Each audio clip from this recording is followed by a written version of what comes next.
Qual foi a minha maior dificuldade? Não. Qual foi o meu maior desafio nessa jornada de aprendizagem como terapeuta? Eu acho que eu poderia dizer que um dos maiores desafios e que todo terapeuta vai passar, não tem como fugir disso, porque nós, seres humanos, passamos por isso, e quando nós passamos por isso, nós temos um desafio acrescido na nossa vida, são os autossabotadores. Os autossabotadores, eles acabam dominando a nossa energia e fazendo com que a gente acabe deixando de viver o nosso sonho, acabe desacreditando no nosso potencial, acabe sendo influenciado pelo comentário alheio, né? Ontem eu estava vendo uma pregação até que eu achei muito bonita, que foi sobre os críticos, né? Sobre o poder da crítica e o que a crítica ela faz.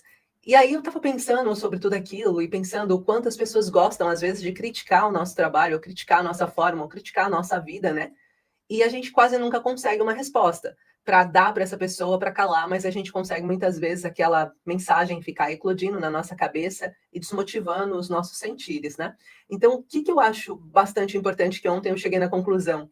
Quando alguém te fizer uma crítica, que tal você responder, olha, que bom, usa seu tempo em vez de criticar para fazer melhor que eu e tá tudo certo. Você faz o seu melhor, eu faço o meu melhor e faremos o nosso melhor juntos, né? Porque cada um dá o que tem. Então, quando a gente fala de autossabotadores, os autossabotadores foi o meu maior desafio. Eu lembro, por exemplo, no início, quando eu comecei a pensar em estar mais dispostas na internet, a exposição da internet me metia medo. Eu tinha medo mesmo. Eu falava assim, nossa, se eu entrar, se eu tiver com uma cara assim, encaraçada, e as pessoas comentarem, isso vai me abalar. Se as pessoas começarem a comentar sobre o meu trabalho, isso vai me abalar. Então, eu tinha um autossabotador tão forte que dizia para mim que poderia ser ruim eu estar na internet, que eu ia adiando esse fato. Eu dizia, não, isso não é para mim, isso não está alinhado com as minhas expectativas, eu vou continuar aqui, no meu mundinho, atendendo as pessoas que vêm até a mim.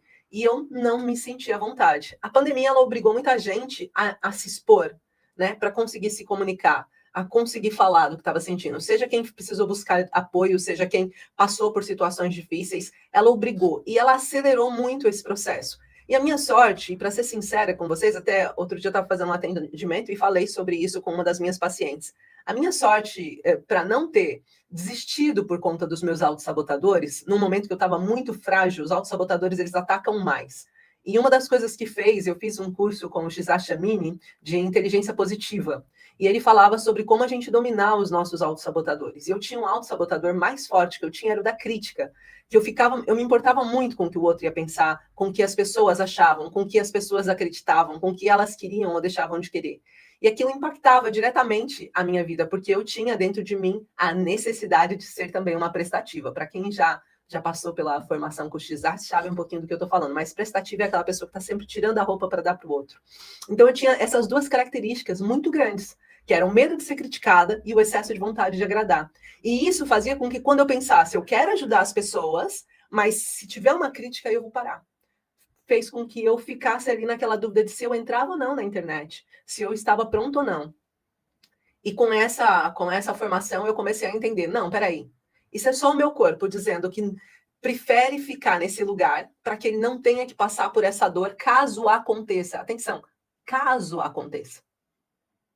Nenhuma garantia existe de que você será criticada. Nenhuma garantia existe de que, de fato, você vai se sentir mal.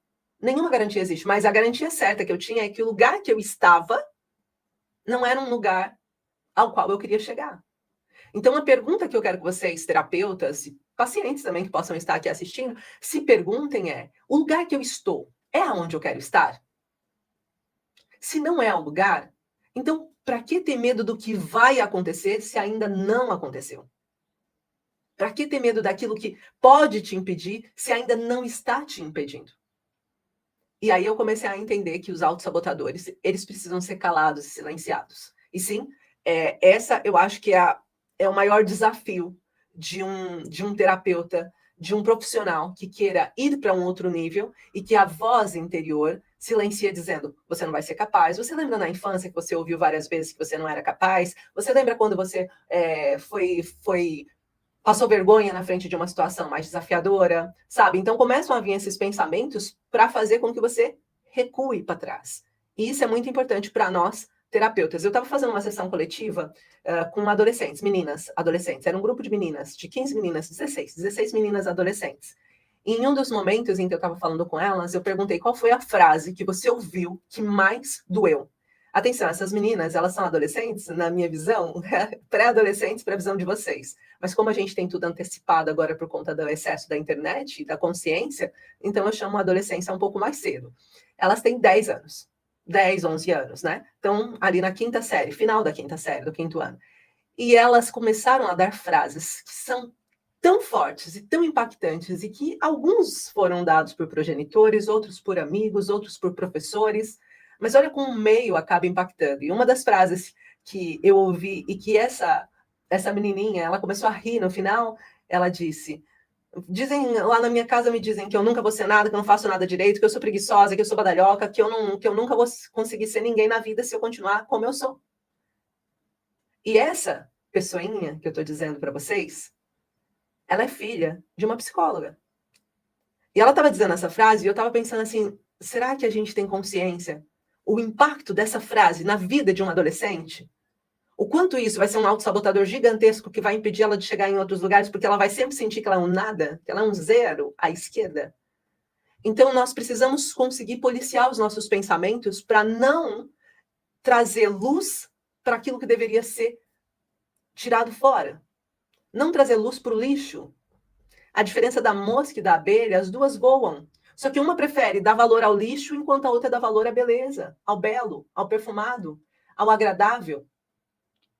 Então, que a gente possa, dentro de nós, terapeutas, sermos mais abelhas. Para que a gente dê valor àquilo que nos acrescenta e não àquilo que nos destrói. Tive um comentário mais negativo. Eu tenho duas situações para fazer. Normalmente, você querer responder a um comentário negativo vai fazer com que essa pessoa se alimente daquilo, porque ela é lixo, ela vai trazer lixo, ela é mosca. Então, eu preciso trazer clareza, luz, amor. Então, eu sempre penso, eu estou dando para quem quer receber. E tem uma frase que papai dizia muito, ele sempre falava, não se dá pão a quem não tem fome. E é isso. A gente não deve dar pão a quem não tem fome. Se a pessoa não está precisando do que é nosso, então sai. Tá tudo bem. Tá ótimo, segue sua vida. Então não se impactem, terapeutas, com esse tipo de desafio de eu não quero me expor na internet porque eu tenho receio do que vai acontecer. Se eu voltar para trás, olha tudo que eu consegui construir, a quantidade de vidas que eu consegui transformar, a quantidade de pessoas que hoje conseguem ter acesso a conteúdos meus e que são replicados hoje em dia na internet. Tem outros perfis usando conteúdos meus, assim, mais propositivo, de impacto positivo. E se eu tivesse me travado com medo da culpa, um medo do julgamento, a crítica, aonde eu estaria agora? Eu seria só alguém dentro da minha própria casa, no meu mundinho, lidando também com as minhas dores, porque o fato de você não querer se expor para não lidar com dores, infelizmente, no mundo passareis por aflições, mas tem de bom ânimo. Eu venci o mundo, diz ele, tá bom? Então,